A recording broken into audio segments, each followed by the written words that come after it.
أعوذ بالله من الشيطان الرجيم بسم الله الرحمن الرحيم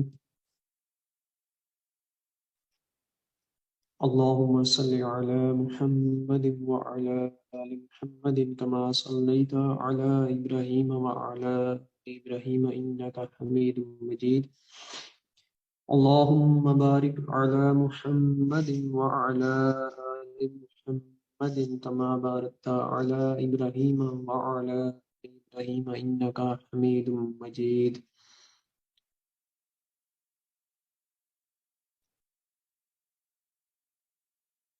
کل ہم نے ایاک نعبد و ایاک نستعین تک تفسیر پڑھی تھی. اب ہم اس سے آگے سورہ فاتحہ میں اہدنا الصراط المستقیم،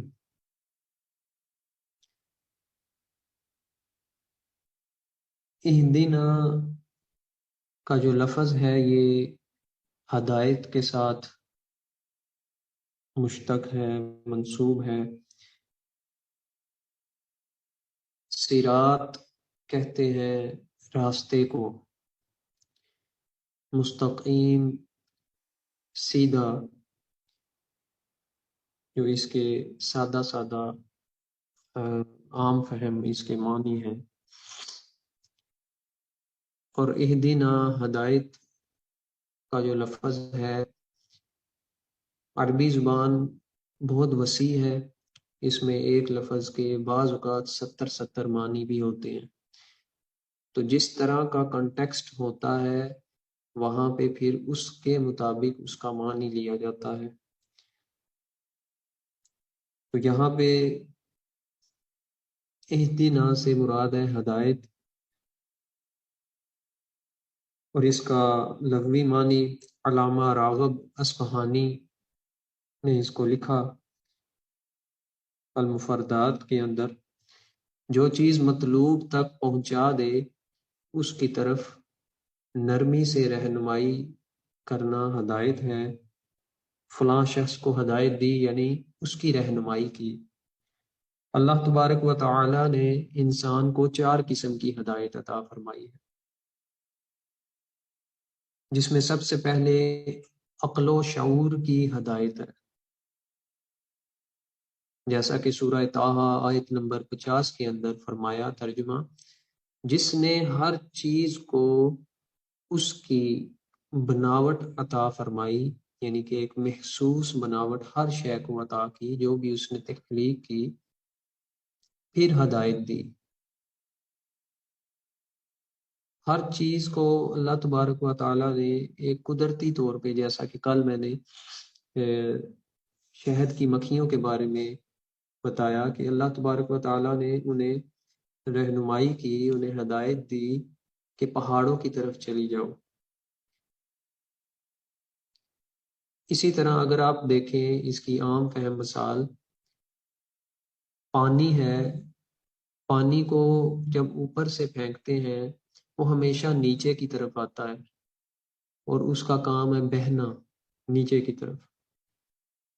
یہ اس کا بہنا، اور پھر اس کے اندر صاف پانی ہے، پاک پانی ہے، تو اس کے اندر پاک کرنے کی صفت، اس کا بہنا اور اس کا نیچے کی طرف بہنا، یہ اس کے اندر چیزیں ودیت کر دی گئی ہیں، اس کے اندر اس چیز کی ہدایت رکھ دی گئی. پھر اس کے بعد دوسری ہدایت ہے انبیاء علیہ السلام کی زبان اطہار سے اور آسمانی کتابوں کے ذریعے. سورہ انبیاء آیت نمبر 73، اور ہم نے ان کو پیشوا بنایا، رہنما بنایا، وہ ہمارے حکم سے ہدایت کرتے ہیں. اب اس ہدایت کو انشاءاللہ آگے کنٹیکسٹ میں لے کے آؤں گا کہ جب یہ بولا جائے کہ نبی ہدایت کرتے ہیں تو اس کا کیا معنی ہوتا ہے. ہم بعض اوقات ان دو چیزوں کو مکس اپ کر دیتے ہیں اور کہتے ہیں ہدایت صرف اللہ کے پاس ہے، صرف اللہ نے ہی دینی ہے۔ جب اللہ کے لیے کے ساتھ ہدایت کا مفہوم مطلب لیا جائے گا، اس کا معنی اور ہوتا ہے، اور جب نبی کے ساتھ اس کا معنی لیا جائے گا تو وہ اور ہو جاتا ہے۔ جیسا کہ میں نے پہلے عرض کیا کہ ہر لفظ کو اس کے کنٹیکسٹ کے مطابق، اس کے مقام کے مطابق اس کا معنی لیا جاتا ہے۔ قرآن پاک کا جو ترجمہ ہے، اسی لیے اس میں تھوڑی سی ویریشن پائی جاتی ہے، ہر بندے نے تھوڑی بہت اپنے انداز سے اس میں تبدیلی کی ہے، لیکن ہم کوشش کریں کہ ہم اس ترجمے کو پڑھیں کہ جو سب سے زیادہ اللہ تبارک و تعالی اور انبیاء کرام علیہ السلام کے ادب کے لائق ہو۔ اس میں الفاظ وہ چناؤ کیے جائیں جیسا کہ اکثر اوقات لوگوں کو یہ عادت ہے اللہ میاں کہنے کی۔ اب میاں کا جو لفظ ہے، علماء اکرام فرماتے ہیں یہ اللہ کے لیے نہیں بولنا چاہیے۔ اس کی وجہ کیا ہے؟ میاں کا ایک معنی خامد بھی لیا جاتا ہے ہمارے عام فہم، ہمارے معاشرے کے اندر۔ تو ہر وہ لفظ جس کے ایک حقیقی معنی میں آئے اور ایک مجازی معنی میں آئے، یا ایک معنی اس کا اعلیٰ ہو اور ایک معنی اس کا ادنا ہو، وہ اللہ کے لیے اور اللہ کے جو برگزیدہ بندے ہیں یا انبیاء اکرام ہیں ان کے لیے نہیں بولا جاتا، اس سے بچنا چاہیے۔ پھر تیسری جو ہدایت ہے وہ ہے توفیق الہی۔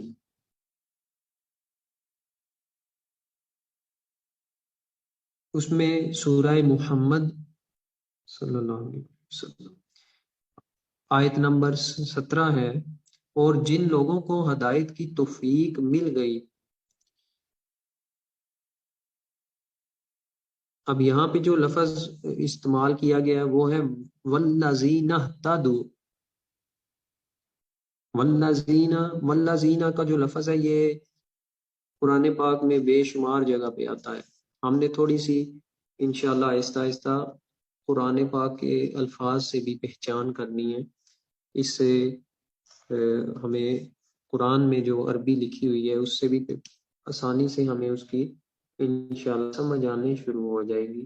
اور جب بھی کہیں پہ قرآن پڑھا جا رہا ہوگا، اگر ہمیں ترجمہ اس کا یاد نہیں بھی ہے، لفظوں کی پہچان کی وجہ سے ہم اس کو محسوس کر لیں گے کہ یہاں پہ کیا ذکر کیا جا رہا ہے۔ تو اللہ زینہ کا جو لفظ ہے جہاں بھی آئے اس کا معنی ہوتا ہے لوگ، جس طرح فرمایا اور جن لوگوں کو، اسی طرح فرمایا صراط اللہ زینہ، اور وا والذین اگر فرمایا تو وا کا معنی ہوتا ہے اور، والذین اہتدوا اور جن لوگوں کو ہدایت کی۔ اس سے پچھلی جو آیت پڑھی وہاں پہ ہدایت کا لفظ یوں فرمایا گیا وَجَعَلْنَاهُمْ أَئِمَّةً يَهْدَوْنَ، یہاں پہ یہدون کا معنی لفظ آ جاتا ہے۔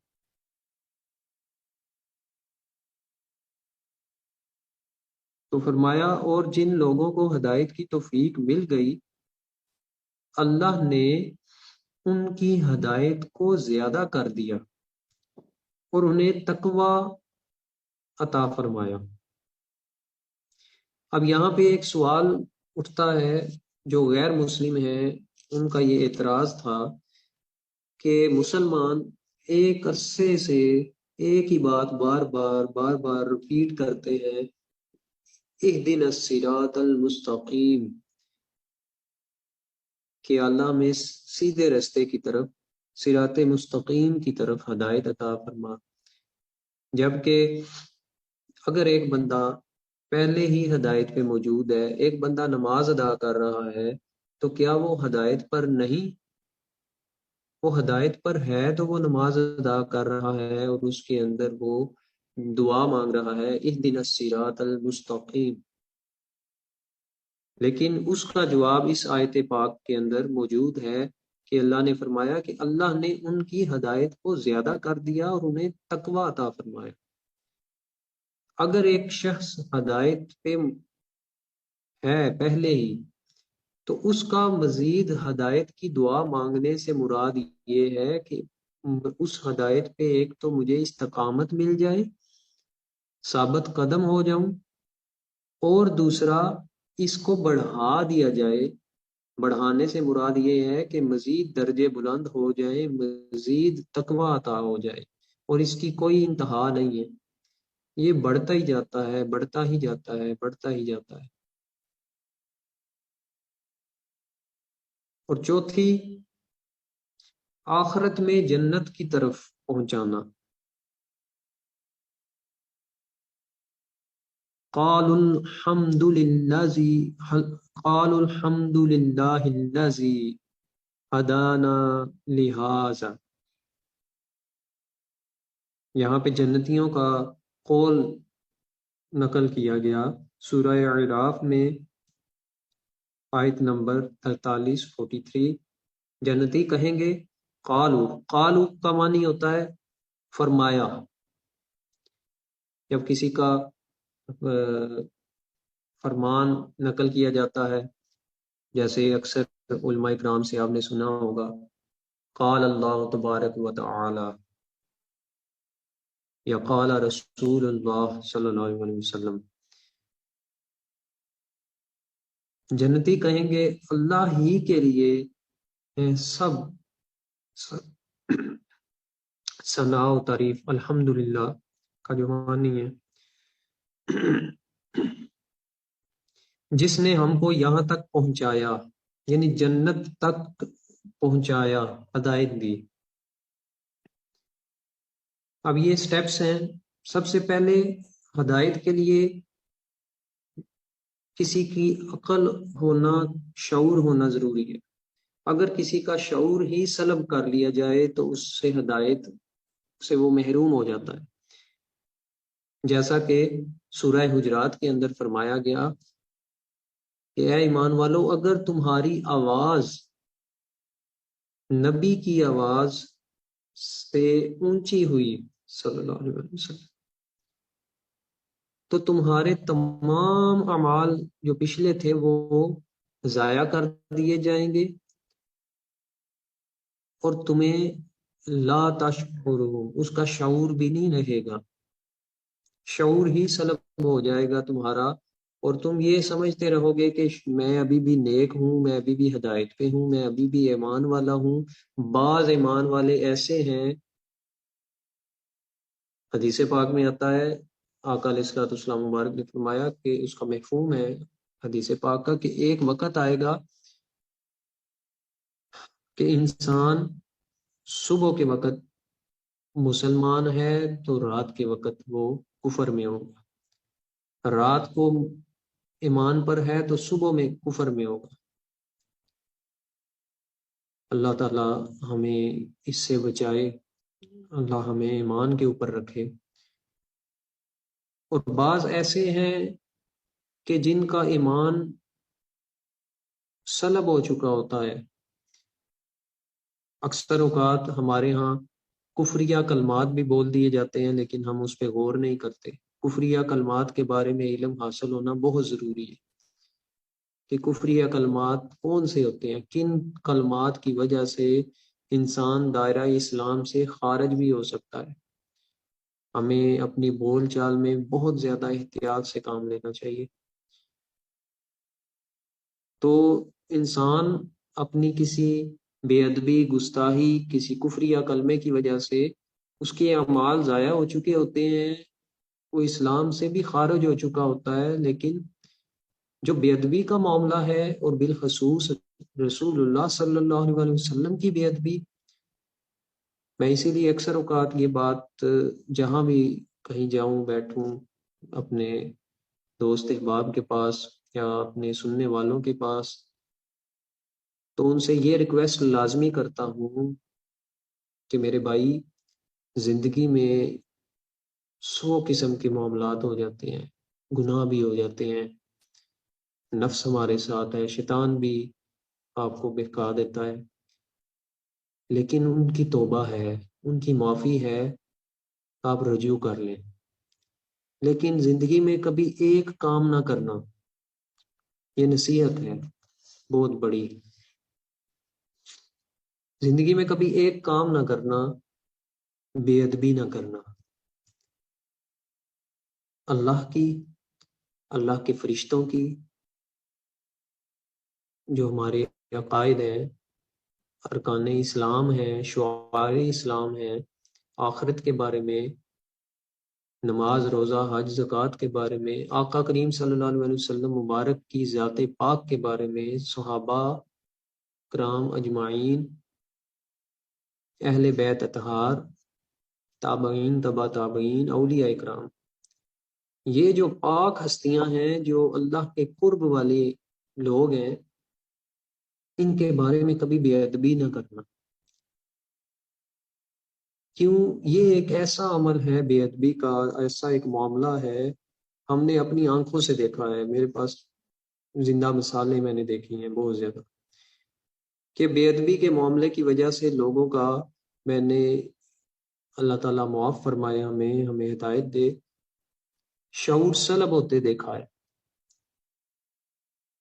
پھر وہ دیوانہ وار حرکات و سکنات کرتے ہیں، سائیکیٹرسٹ کے پاس جاتے ہیں، بڑے علاج بھی کرتے ہیں، سب کچھ کر لیتے ہیں، اور بعض ایسے ہیں کہ ان کا بظاہر تو شعور دکھنے میں تو بحال لگتا ہے، لیکن ایمان کی دولت ان کے پاس نہیں رہتی۔ تو زندگی میں کبھی بے ادبی والا معاملہ نہ کریے گا، مذاق میں بھی۔ سلطان العارفین سلطان باہو رحمۃ اللہ علیہ، اللہ کے بہت برگزیدہ بندے ہوئے ہیں، بڑے تقوی والے، آپ فرماتے ہیں کہ جو اہل ذکر کا مذاق کرے، تمسخر کرے، اہل ذکر کرنے والوں کا، تو وہ دو میں سے کسی ایک حالت میں ہوگا، یا وہ فاسق و فاجر ہوگا، یا وہ کافر ہوگا، یعنی اس سے ایمان کی دولت سلب ہو جائے گی، اس ذکر کے بارے میں، اہل ذکر کے بارے میں مذاق کرنے کی وجہ سے۔ تو کبھی مذاق میں بھی ان معاملات میں نہ پڑے۔ دنیا جہان کا آپ ہر طرح کا مذاق کر لیں، لیکن جب کبھی کسی بھی جگہ پہ ہوں، کسی محفل میں ہوں، اگر کوئی دوسرا بھی اس طرح کرے، تو فوری طور پہ یا وہاں سے اٹھ جائیں، یا اسے منع کریں کہ بھائی میرے، دین مذاق نہیں ہے، شریعت مصطفیٰ صلی اللہ علیہ وسلم مذاق نہیں ہے، ہر چیز کا مذاق کرو، سنت رسول صلی اللہ علیہ وسلم کا مذاق نہ کرو۔ اب اکثر لوگوں کو دیکھا ہے داڑھی کا مذاق کرتے ہوئے، نماز یا نمازیوں کا مذاق کرتے ہوئے۔ اگر ایک شخص جس نے داڑھی رکھی ہوئی ہے، اس کے ذاتی طور پہ اس کے اپنے اعمال برے ہیں، اس میں داڑھی کا کیا قصور ہے؟ اس کو آپ کہہ سکتے ہیں کہ یہ بندہ ٹھیک نہیں ہے، اس کے عمل اس طرح کے ہیں، لیکن اس کے عملوں کی وجہ سے سنت رسول صلی اللہ علیہ وسلم کو نشانہ نہ بنائیں۔ اسی طرح پردے کے بارے میں، کہ یہ جی جو اکثر اوقات یہ پردہ کرنے والی خواتین اس طرح ہوتی ہیں۔ اسی طرح نمازیوں کے بارے میں، یا عام فہم الفاظ میں مولویوں کے بارے میں۔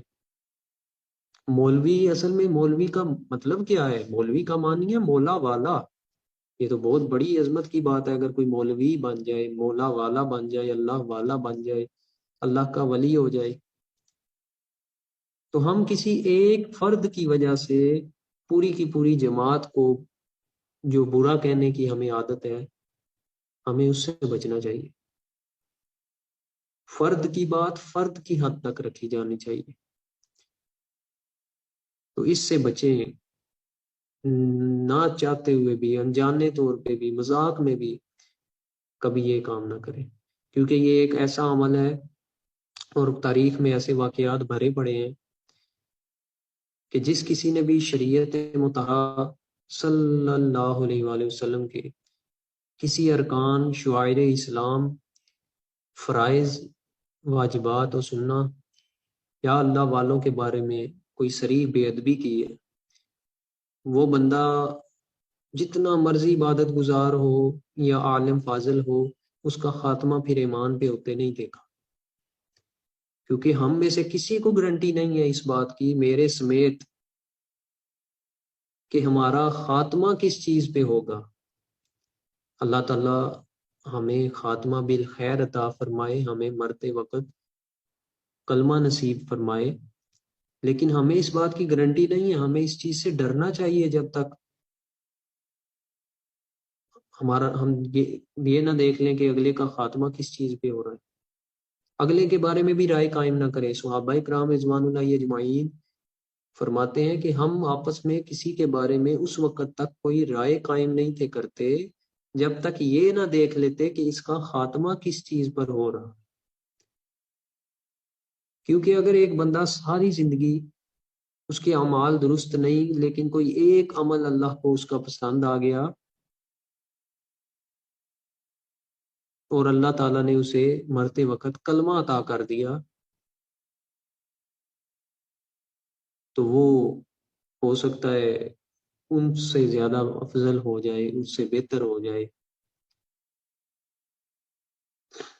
جیسا کہ حضرت شاہ عبد القادر جیلانی رضی اللہ تعالیٰ عنہ آپ فرماتے ہیں کہ میرے لیے عید کا دن وہ ہوگا کہ جب میں خاتمہ بالایمان کے ساتھ میں اس دنیا سے رخصت ہوں گا۔ اللہ والے ڈرتے تھے، کیوں؟ جو اللہ کو جتنا زیادہ جان لیتا ہے، حقیقت کو جتنا زیادہ جان لیتا ہے، وہ اتنا ہی زیادہ ڈرنے والا بن جاتا ہے۔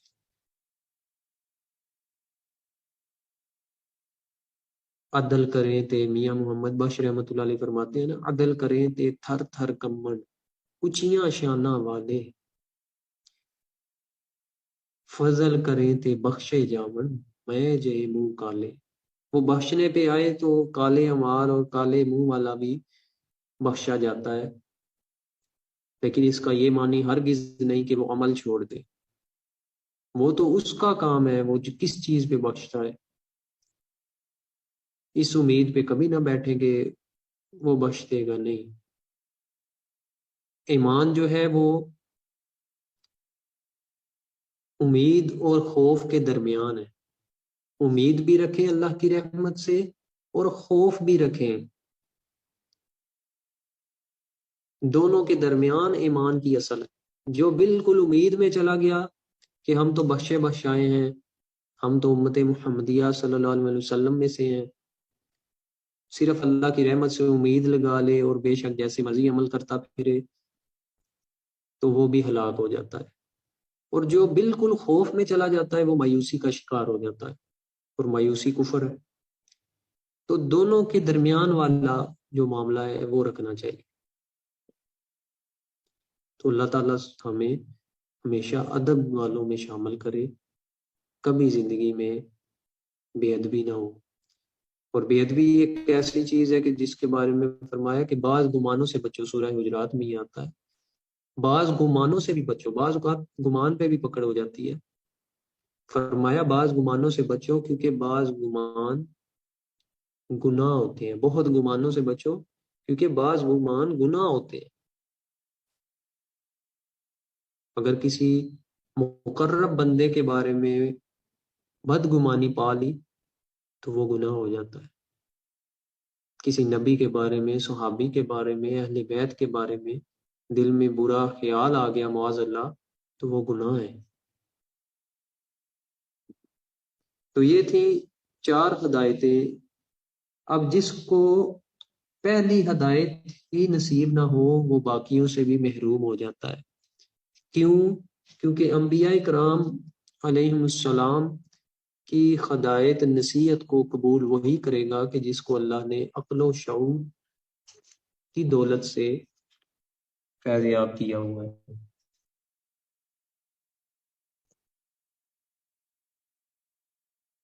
اور اسی طرح اس کی مزید تفصیل آ جاتی ہے سورہ بلد کے اندر، آیت نمبر 8 تا 10، کیا ہم نے اس کی 2 آنکھیں، زبان اور ہونٹ نہیں بنائے،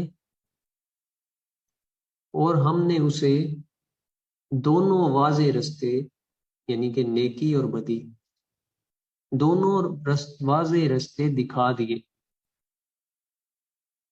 نجدین وہدینہ نجدین، واضح رستے۔ اکثر لوگ یہ بھی اس چیز میں بھی کنفیوز ہوتے ہیں نا کہ یہ ہمیں پتہ نہیں چل رہا کہ ہم کس طرف جائیں۔ قرآن کو اگر سمجھا جائے، پڑھا جائے، آقا علیہ الصلوۃ والسلام مبارک کی حدیث کو سمجھا اور پڑھا جائے، اور بالخصوص کسی اللہ والے سے، صاحب حال سے پڑھا جائے، تو اللہ تعالیٰ نے بالکل کلیئر، کرسٹل کلیئر 2 رستے دیے ہوئے ہیں، جس طرح ایک رائٹ ہے اور ایک لیفٹ ہے۔ واضح طور پہ ہر ایک کو کھول کھول کے بتا دیا ہے کہ دایاں رستہ کون سا ہے اور بایاں رستہ کون سا ہے، لیکن وہ پتہ تب چلے گا جب وہ اس کو سیکھے گا۔ پھر اسی طرح دین اور شریعت کی ہدایت کے متعلق فرمایا سورہ حامیم سجدہ میں، آیت نمبر 17 میں، اور رہے سمود کے لوگ، سمود ایک قوم تھی جس پہ عذاب ہوا تھا، عاد اور سمود 2 قومیں، اور رہے سمود کے لوگ تو ہم نے ان کو ہدایت دی، سو انہوں نے گمراہی کو ہدایت پر پسند کر لیا۔ یہ بڑی سمجھنے والی بات ہے۔ ہم نے ان کو ہدایت دی، پوری کائنات کے اندر کوئی بھی بندہ یہ دعویٰ نہیں کر سکتا کہ مجھ تک ہدایت نہیں پہنچی۔ ہمارے اکثر و بیشتر یہ مسئلہ ہے، اور یہ مسلمانوں کے زوال کا بھی ایک سب سے بڑی وجہ ہے، صبح نہ اٹھنا۔ ہمارے ہاں رات کو دیر سے سونے کی اور صبح دیر سے اٹھنے کی ایک عادت بن چکی ہے۔ وہ ایک یہودی نے یا ہندو نے، بڑا اس کا یہ فیمس ہوا تھا قول، اس نے یہ بات لکھی تھی کہ جس دن مسلمانوں کی جماعت میں فجر کی تعداد اتنی ہو گئی جتنی عید کی ہوتی ہے یا جمعے کی ہوتی ہے، اس روز مسلمان پوری دنیا پہ غالب آ جائیں گے۔ مسلمان اس وقت جو اکثر و بیشتر زوال کا شکار ہے یا ہو رہے ہیں، اس کی ایک سب سے بڑی وجہ یہ ہے۔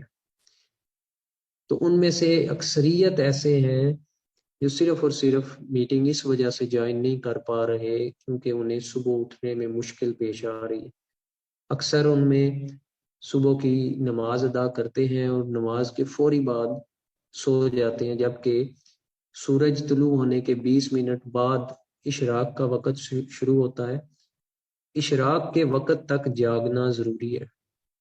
اس پہ ائمہ اکرام نے بہت زیادہ تلقین کی ہے۔ اشراق سے قبل سونے کے دنیاوی طور پہ میڈیکل سائنس کے اعتبار سے بھی کافی نقصانات ہیں، اور روحانی طور پہ بھی اس کے کافی نقصانات ہیں۔ تو اشراق تک تو کم از کم جاگنا چاہیے۔ تو لہٰذا کوشش کریں کہ آپ کے جتنے بھی دوست احباب اور جو گروپس میں ہیں وہ بھی آپ ان کے ساتھ پرسنلی طور پہ تھوڑا رابطہ کریں، انہیں تھوڑا موٹیویٹ کریں۔ آگے الحمدللہ پیارا پیارا رمضان شریف کا مہینہ آ رہا ہے، ہمارے پاس یہ بڑا ایک گولڈن چانس ہے۔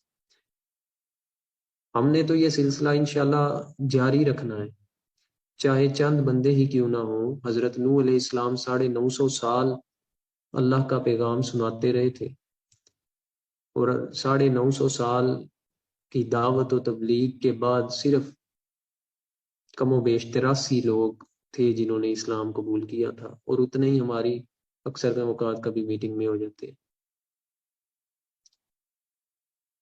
تو ہم نے تو یہ سلسلہ جاری رکھنا ہے انشاءاللہ، جو آئے گا وہ پا لے گا، اور جو اس سلسلے کے اندر شامل ہیں، جو یہ باقاعدہ طور پہ لے رہے ہیں، اکثر ان کے میسیج آ رہے ہیں کہ ان کی اس سلسلے کو جب سے شروع کیا ہے الحمدللہ انہیں تہجد کی عادت شروع ہو گئی ہے۔ وہ صبح و سحری کے وقت، تہجد کے وقت اٹھتے ہیں، اور ان کی صبح بڑی باکمال ہوتی ہے، بڑی تر و تازہ ہوتی ہے، سارا دن ان کا اچھا گزرتا ہے، بابرکت گزرتا ہے قرآن کے فیضان کی وجہ سے۔ تو لہٰذا آپ سب جو موجود ہیں، جو یہاں پہ درس لیتے ہیں، کوشش کریں اس میں تعاون کریں۔ ہم سب پہ یہ چیز فرض ہے، نیکی کی دعوت دینا، برائی سے روکنا، اس میں لوگوں سے رابطہ کریں کہ وہ اس چیز کا فائدہ اٹھا لیں۔ یہ فری آف کاسٹ ہے اور ہمیشہ کے لیے فری رہے گا۔ تو اگر انہوں نے اپنی مرضی سے، بہت کم لوگ ہیں جو ہم نے خود ایڈ کیے ہیں گروپس میں، 70%، 60-70% تعداد ان کی ہے جو جنہوں نے خود گروپ کو جوائن کیا ہے لنک کے ذریعے، لیکن صرف اور صرف وہ اس وجہ سے، صبح دیر سے اٹھنے کی وجہ سے یا سو جانے کی وجہ سے، زیادہ تر ایسے ہیں جو جوائن نہیں کر پا رہے، اور بہت کم ایسے ہیں جنہیں شاید زوم پہ جوائن کرنے میں مسئلہ ہے، یا سمجھ نہیں آ رہی، یا کسی کو کوئی انٹرنیٹ کا بھی ممکن ہے پرابلم ہو سکتا ہے۔ تو ہم نے جو یہ وقت رکھا ہے، یہ بھی سب کے ساتھ ووٹنگ کے بعد رکھا ہے۔ اکثریت نے اس وقت کے بارے میں رائے دی تھی، تو تب ہم نے اس کا فیصلہ کیا تھا۔ کوشش کریں کہ ہم اس تعداد کو جتنا بڑھا سکیں۔ تعداد بڑھانا اس میں ہمارا کوئی فائدہ نہیں ہے، وہ صرف اور صرف فائدہ ہے آقا علیہ الصلوۃ والسلام مبارک کے دین کا، امت کا فائدہ ہے۔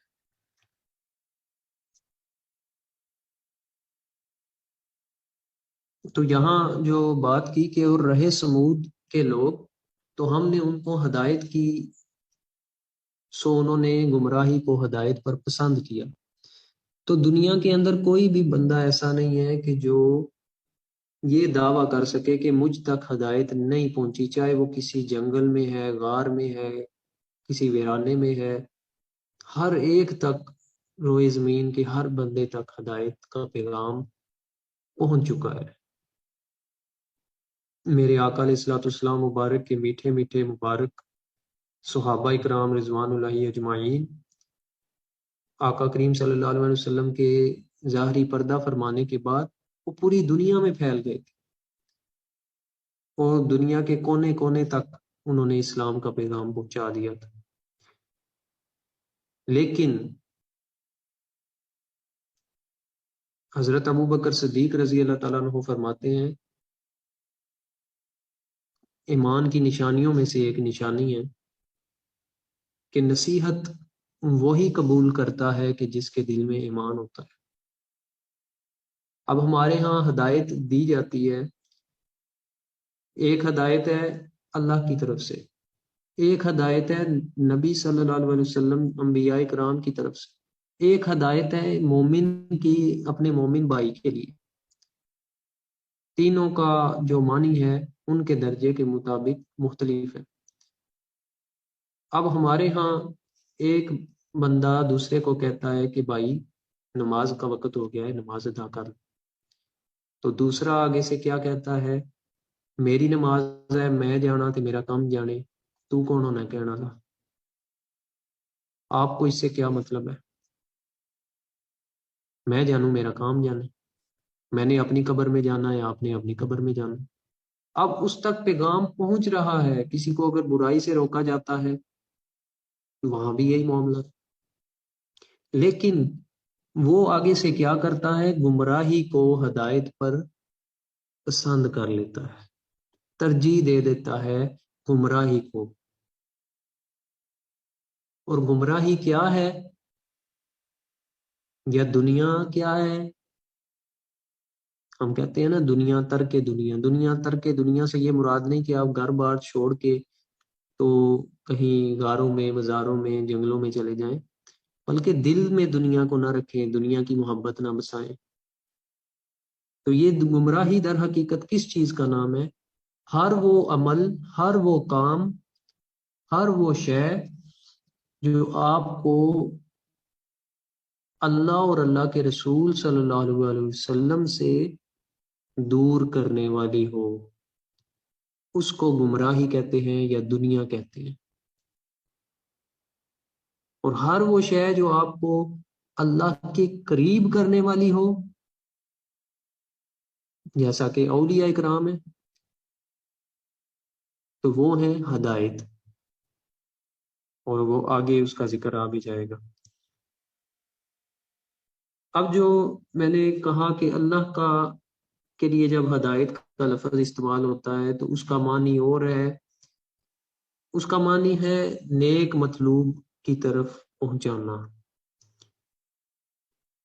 اور جب رسول اللہ صلی اللہ علیہ وسلم کے لیے ہدایت کا لفظ استعمال ہوتا ہے تو وہ ہوتا ہے رہنمائی کرنا، رستہ دکھانا۔ اب ہر وہ بندہ جسے رستہ دکھایا گیا ہو، ضروری نہیں کہ وہ اپنی منزل تک پہنچے۔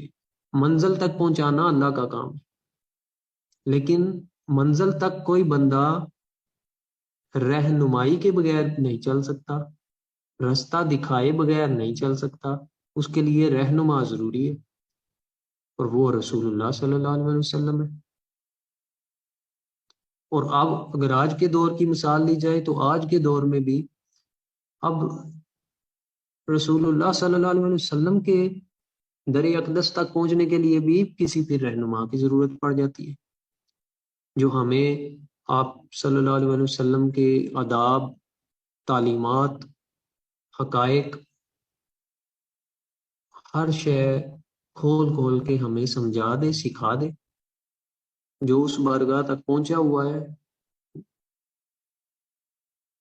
تو سورہ قصص آیت نمبر 56 میں فرمایا گیا، بے شک آپ اس کو ہدایت یافتہ نہیں بناتے جس کو آپ چاہیں، لیکن اللہ جس کو چاہتا ہے ہدایت یافتہ بنا دیتا ہے۔ یہاں پہ اب اس ہدایت کا ذکر آ رہا ہے، لیکن بعض نے اس کا وہ ٹوٹلی اس چیز کو ریجیکٹ کر دیا کہ معاذ اللہ ثم معاذ اللہ، ایسا طبقہ بھی ہے کہ نبی کسی کو ہدایت نہیں دے سکتے، نبی کے پاس معاذ اللہ کوئی اختیار نہیں۔ اگر ایسا ہے تو پھر انبیاء کی ضرورت کس لیے پڑی؟ پھر اللہ چاہتا تو ڈائریکٹ قرآن دلوں میں اتار دیتا،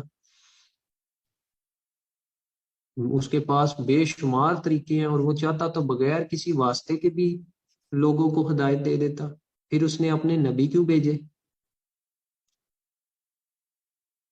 تو نبی کی ہدایت کے بغیر اللہ کی ہدایت نہیں ملتی۔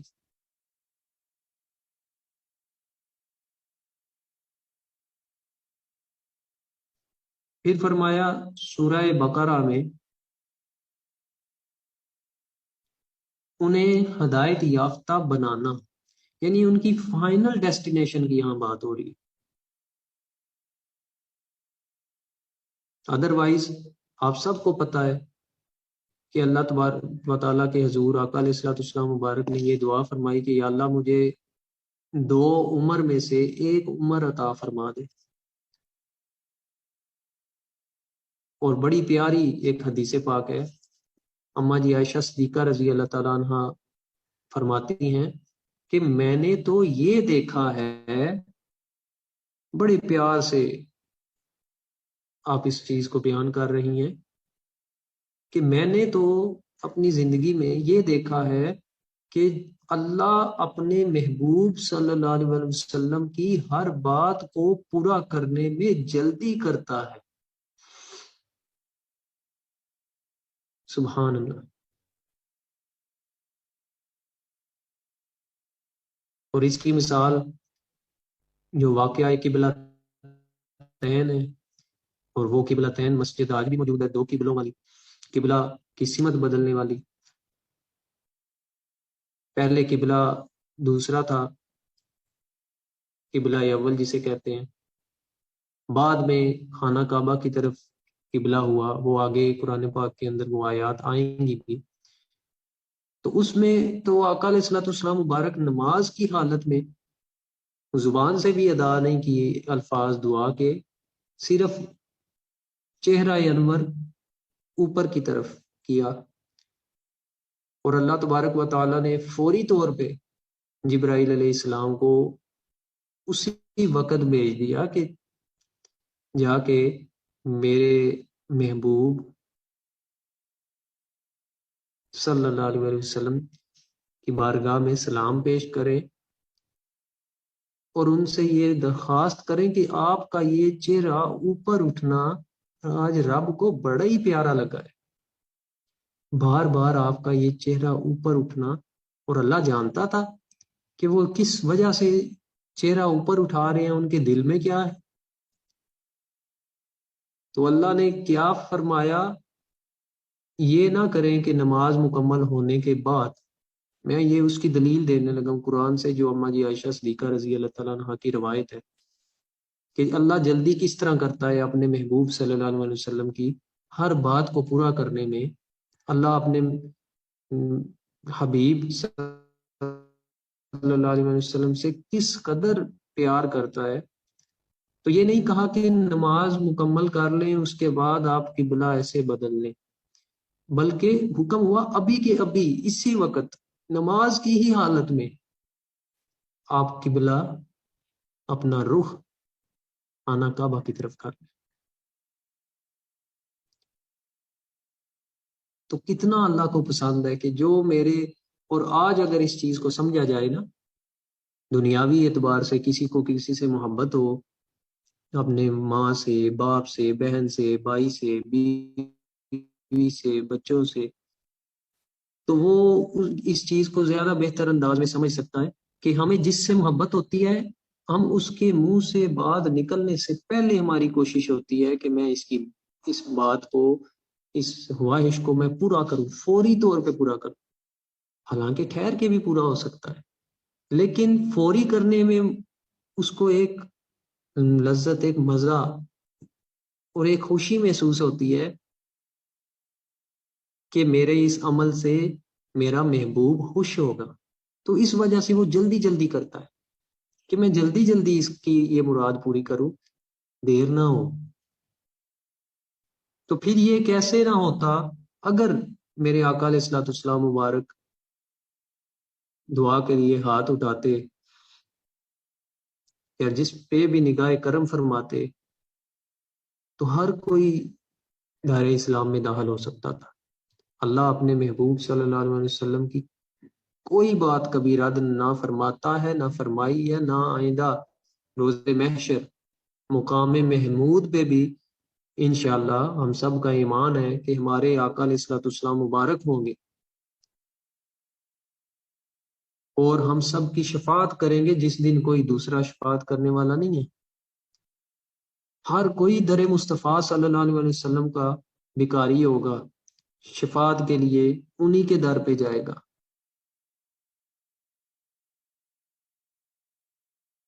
آج لے ان کی پناہ، آج مدد مانگ ان سے، کل نہ مانیں گے اگر مان گئے آج۔ آج اگر کل بھی انہی کی بارگاہ میں سوال کرنا ہے، سوالی بننا ہے، جس طرح صحابہ کرام رضوان اللہ اجمعین سوال کرتے تھے، کل بھی کرنا ہی ہے، تو آج کیوں منہ بگاڑتے ہو، آج کیوں منہ بناتے ہو، آج بھی ان سے ہی سوال کر لو، کل بھی تو انہی کے پاس جانا ہے۔ پہلے سارے انبیاء کرام کے پاس جاؤ گے، ہر کوئی کہے گا آگے جائیں، اور جب حضرت عیسیٰ علیہ السلام تک پہنچیں گے تو وہ کہیں گے کہ آج کوئی نہیں، آج اسی بارگاہ میں، اسی در پہ جانا ہے، آج رسول اللہ صلی اللہ علیہ وسلم کی ہی بارگاہ میں جانا ہے، وہیں کامیابی ہے، وہیں پہ شفاعت ہوگی۔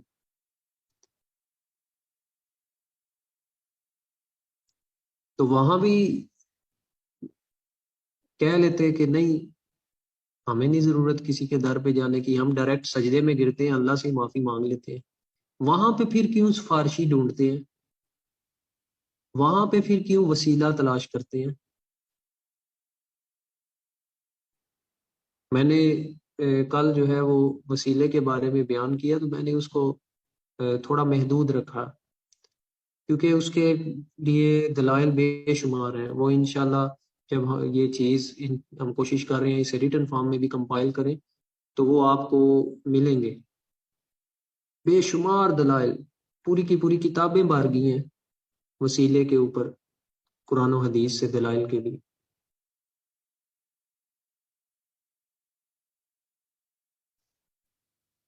اس کے بعد آ جاتا ہے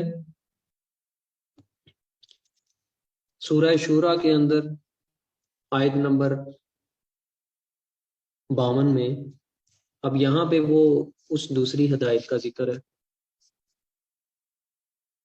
وَإِنَّكَ لَتَهْدِي إِلَى صِرَاطٍ مُسْتَقِيمٍ، اور بے شک آپ ضرور صراط مستقیم دکھاتے ہیں۔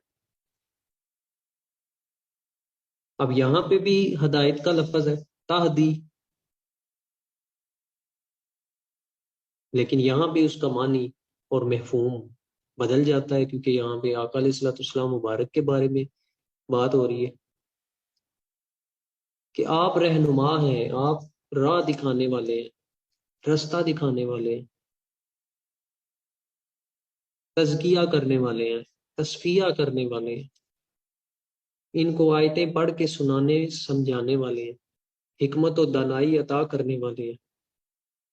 اور ایک حدیث میں یہ بھی ہے بخاری شریف کی، انا قاسم، آپ صلی اللہ علیہ وسلم کا ایک نام مبارک قاسم بھی ہے، تقسیم کرنے والا۔ فرمایا اللہ عطا کرنے والا ہے اور میں تقسیم کرنے والا ہوں۔ ہدایت اللہ دیتا ہے، لیکن اس ہدایت کو تقسیم میرے کریم آقا علیہ الصلوۃ والسلام مبارک کرتے ہیں۔ ہر شے اللہ دیتا ہے بلا شبہ، اس میں کوئی شک و شبہ نہیں ہے۔ ہر نعمت، ہر چیز چھوٹی ہو یا بڑی ہو، وہ اللہ دیتا ہے، لیکن وہ تقسیم اللہ تبارک و تعالیٰ کی وہ عطا کردہ وہ نعمت وہ آقا علیہ الصلوۃ والسلام مبارک کرتے ہیں۔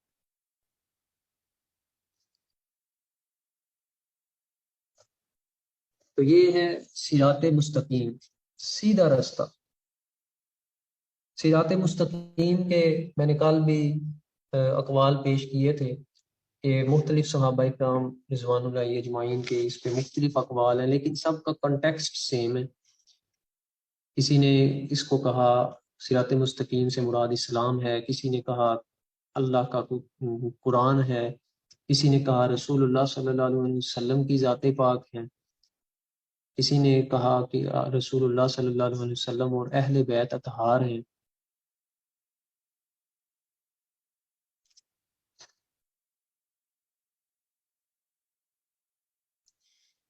تو میں یہ تفسیر کرتے ہوئے میرا دھیان چیٹ کی طرف نہیں ہوتا، تو کائنڈلی آپ پبلکلی سب کو میسج کر لیا کریں یا کسی ایڈمن کو میسج کر لیا کریں، یا اچانک میں نے اوپن کیا تو ایک ڈائریکٹ میسج مجھے یہ بھی وصول ہوا ہے کہ پلیز ایلیبوریٹ اباؤٹ قبلہ تین، کہ یہ ہجری کس ہجری میں ہوا اور یہ سارا واقعہ، یہ انشاءاللہ واقعہ تفصیل سے آئے گا جب ہم واقعہ قبلتین کو پڑھیں گے قرآن پاک میں، تو تب ہم اس کو مفصل انداز میں بیان کریں گے۔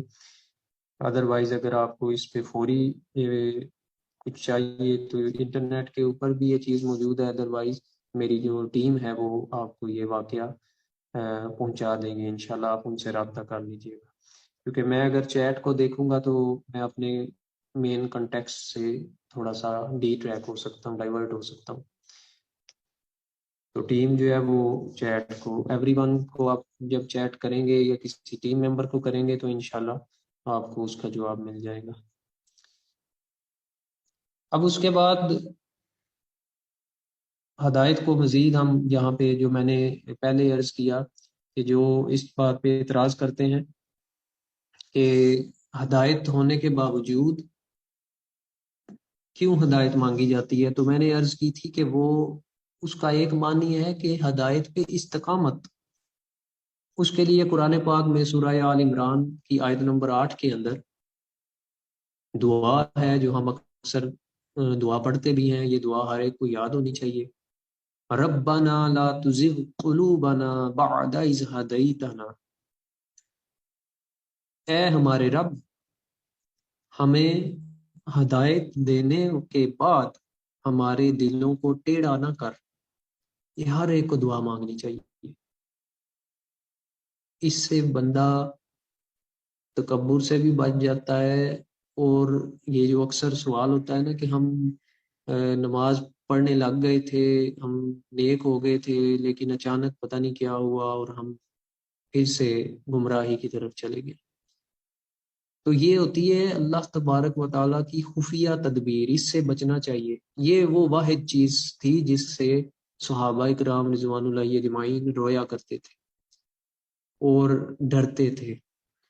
خفیہ تدبیر یہ ہے کہ آج اگر آپ کے ہاتھ میں قرآن ہے، آپ قرآن پڑھ رہے ہیں، سنا رہے ہیں، سمجھ رہے ہیں، نماز پڑھ رہے ہیں، آج آپ نیک ہیں، تو کوئی پتہ نہیں، اللہ نہ کرے، اللہ نہ کرے، آپ کے کسی عمل کی وجہ سے، کسی بڑے بول کی وجہ سے کل کے دن آپ شراب خانے میں ہوں۔ اس کو خفیہ تدبیر کہتے ہیں، اس سے بچنا چاہیے، اور یہ اسی کے لیے دعا ہے کہ ہمارے دلوں کو، یا اللہ سیدھا ہونے کے بعد ہمارے دلوں کو، ہمیں ہدایت دینے کے بعد ان کو ٹیڑھا نہ کرنا۔ دل ٹیڑھے ہو جاتے ہیں، قرآن میں بے شمار جگہ دل، قلوب، ان کا بہت دفعہ ذکر آیا ہے، تو اس کی بھی ہم انشاءاللہ تفصیل کے ساتھ اس کو مزید دیکھیں گے کہ اتنا ذکر قلب کے بارے میں، اتنا ذکر کیوں آیا ہے، اور قلب ہے کیا اصل میں۔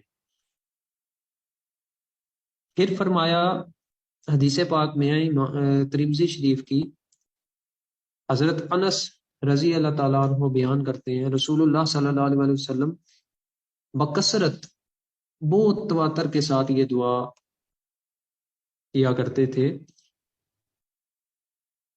یا مقلب القلوب ثبت قلبی علی دینک۔ اگر کسی کو عربی دعا یاد نہ ہو سکے، وہ بے شک اردو میں مانگ لے، پنجابی میں مانگ لے، اپنی مادری زبان میں مانگ لے، دعا دل کی کیفیت کا نام ہے۔ ہاں، عربی میں مانگنے سے ذرا ثواب بڑھ جائے گا، لیکن اگر صرف عربی میں دعا مانگ رہے ہیں رٹی رٹائی اور آپ اس میں متوجہ نہیں ہیں، تو حدیث پاک میں یہ بھی آتا ہے کہ اللہ جو بے دہانی سے دعا مانگنے والا ہے اس کی دعا قبول نہیں کرتا۔ تو دعا دل کی کیفیت کا نام ہے، الفاظ کا نام نہیں ہے۔ آپ کا تو دھیان کتنا ہے اللہ کی طرف، اور یقین کتنا ہے۔ فرمایا کہ جب دعا مانگو اللہ سے تو اس کی قبولیت کا بھی یقین رکھو۔ یا مقلب القلوب ثبت قلبی علی دینک، یہ ساتھ ساتھ جو ٹیم ہے یہ بعض چیزیں ریفرنسز چیٹ کے اندر سینڈ بھی کر رہے ہیں، اور اس کے علاوہ بھی ہم بعد میں واٹس ایپ پہ بھی شیئر یہ کرتے ہیں اکثر اوقات، تو یہ دعا بھی سب کو یاد ہونی چاہیے، کوشش کریں۔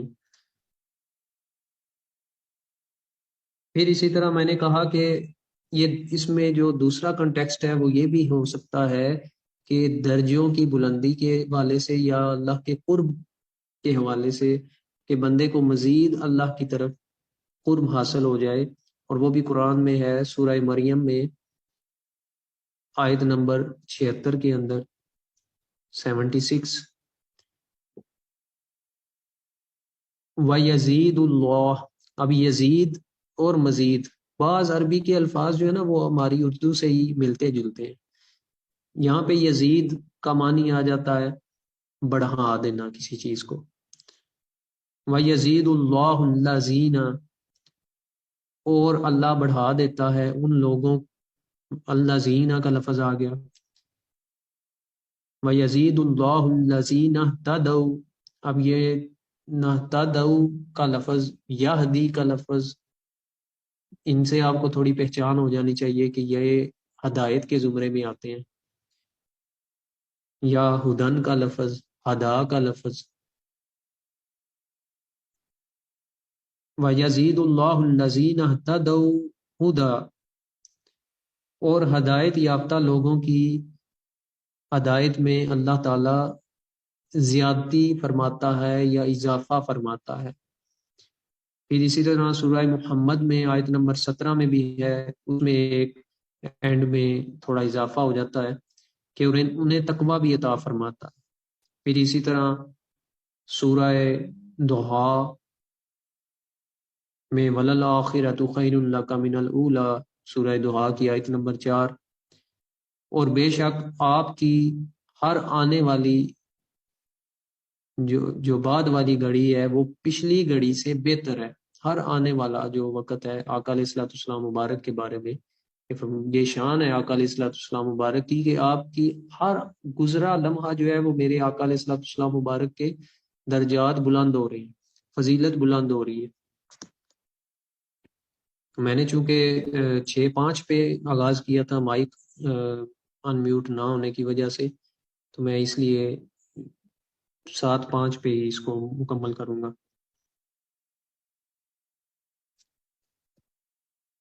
پھر آگے آ جاتا ہے بہت ضروری یہ پوائنٹ، ہم نے پہلے دعا کی، بڑا اللہ تعالیٰ نے ایک بڑی ترتیب دی ہے ہمیں سمجھانے کے لیے۔ اللہ نے فرمایا نا قرآن کے اندر عقل والوں کے لیے، سمجھ والوں کے لیے اشارے ہیں، ہم نے ان اشاروں کو بھی سمجھنا ہے۔ پہلے رکھا گیا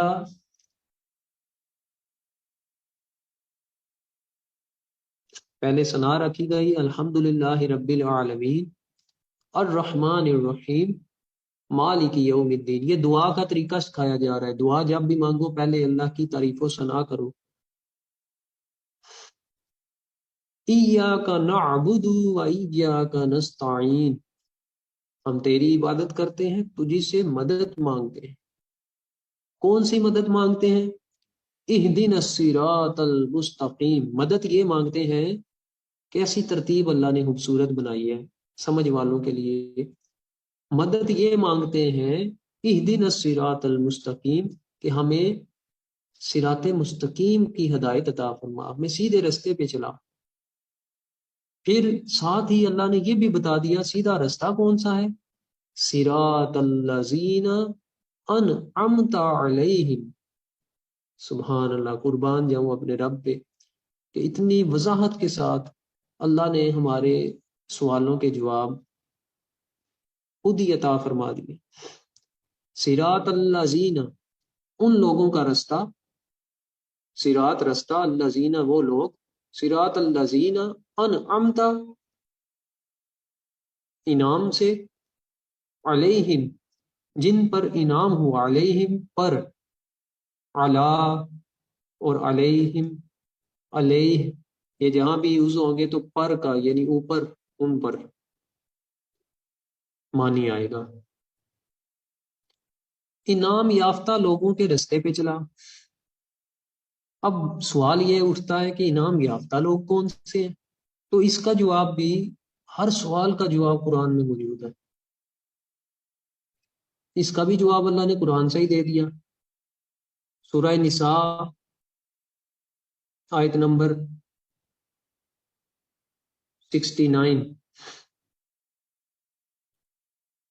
اور جو لوگ اللہ اور اس کے رسول، اب میں ترجمہ، چونکہ ٹائم کم ہے میں اس لیے صرف ترجمہ پڑھ رہا ہوں، اور جو لوگ اللہ اور اس کے رسول صلی اللہ علیہ وسلم کی اطاعت کریں گے وہ ان لوگوں کے ساتھ ہوں گے جن پر اللہ نے انعام کیا۔ اب کن پر انعام کیا وہ بھی بتا دیا اللہ نے ساتھ، جو انبیاء، صدیقین، شہداء اور صالحین۔ سبحان اللہ۔ پھر اسی طرح سورہ مریم 58 آیت نمبر 58، جن لوگوں پر اللہ نے انعام کیا وہ اولاد آدم میں سے انبیاء ہیں، ان لوگوں سے جن کو ہم نے نوح علیہ السلام کے ساتھ سوار کیا کشتی میں، اور ابراہیم اور یعقوب کی نسل سے، اور ان میں سے جن کو ہم نے ہدایت دی اور منتخب کر لیا، یعنی صالحین۔ جب ان پر رحمان کی آیتیں پڑھی جاتی ہیں تو وہ سجدہ میں چلے جاتے ہیں، یہ ان کی نشانی ہے، وہ سجدہ کرتے ہیں اور روتے ہوئے گر پڑتے ہیں۔ یہ آیت سجدہ ہے، کوشش کریے گا کہ اس سیشن کے بعد آپ باوضو ہوں تو سجدہ کر لیں۔ یہ سورہ مریم کی آیت نمبر 58، اور میں نے بعد میں اس چیز کو دیکھا کہ آیت سجدہ ہے، ادروائز یہ جو آیت لکھی ہوئی ہے یہ پڑھ کے دل کر رہا تھا کہ ہم بھی سجدے میں ہی چلے گئے۔ جب ان پر رحمان کی آیتیں پڑھی جاتی ہیں تو وہ سجدہ کرتے ہیں۔ سجدے کا جو طریقہ ہوتا ہے یہ بھی سمجھنے اکثر لوگوں کو نہیں پتا۔ جو سجدہ تلاوت ہے، آپ سیدھے کھڑے ہیں، آپ نے پڑھنا ہے اللہ اکبر،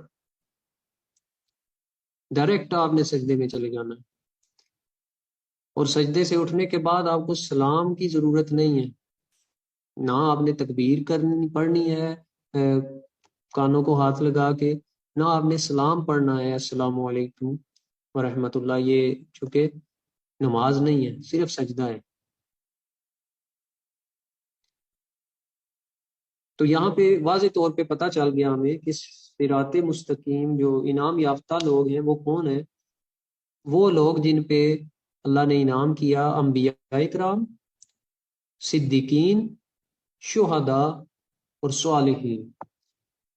اس لیے اگر کوئی بندہ یہ سوال کرے کہ مجھے کیسے پتہ چلے کہ جس رستے پہ میں جا رہا ہوں وہ صحیح رستہ ہے یا نہیں، یہ ہدایت کا رستہ ہے یا نہیں، تو اس کے لیے ائمہ محدثین نے، مفسرین نے ایک بڑی کمال نشانی عطا فرمائی ہے۔